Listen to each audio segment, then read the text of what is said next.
मला माहिती आहे की 550 संख्येमध्ये खासदारांना त्यांचे प्रश्न किती मांडायला भेटतो, किती जिल्ह्याचे प्रश्न उचलता येतं. लक्षवेधी लागल्यावर साधारणपणे 1-2 मिनिट सुद्धा बोलायला मिळत नाही आणि मार बोंबा बोंब लागले की आम्ही 840 करू, आम्ही 840. अध्यक्ष महाराज, 840 खासदार जर आणले त्या लोकांना बोलण्याची वेळ सरकार का घरी जाऊन ऐरात देणार आहे का अध्यक्ष महाराज?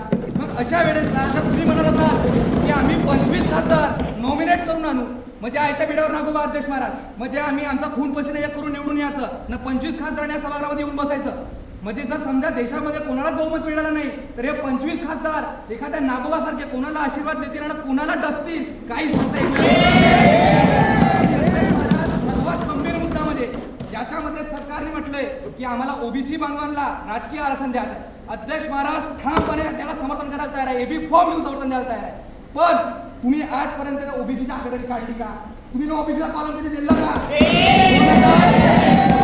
2011 मध्ये त्यांची आकडेवारी काढली नाही आणि जर आता काढतील त्याच्यामध्ये ओबीसी बांधवांची फसवणूक करणार आहेत अध्यक्ष महाराज. ह्या सरकारचा हा डाव चाललेला आहे अध्यक्ष महाराज. आणि म्हणून यामुळे जर हे याच्यामध्ये म्हणत असतील की आम्ही आज सर्वसाधारण माणसासाठी आणत असेल तर अध्यक्ष महाराज, सर्वसाधारण नाही, यांच्या कार्यकर्त्यांसाठी आरक्षण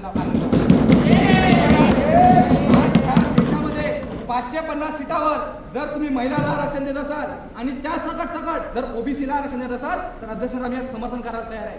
पण कोणत्याहीपणे 850 सीटा आम्ही वाढवू देणार नाही, याचा आम्ही विरोध करतो. आणि अध्यक्ष महाराज, सर्वात गंभीर याच्यामध्ये सेक्शन 3(5) मध्ये म्हटलं गेलं आहे.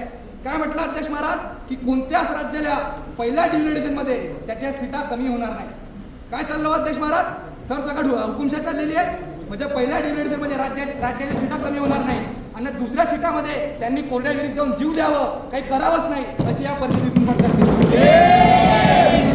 मी या सभागृहाचा विरोधी पक्षनेता असल्याने सांगतोय की या विधेयकाला आमचा अध्यक्ष महाराज विरोध आहे. तुम्ही याच्यात सुधारणा करत असाल तर आम्ही आत्ताच्या आत्ता तुम्हाला ठाकरे समर्थन देतो. धन्यवाद.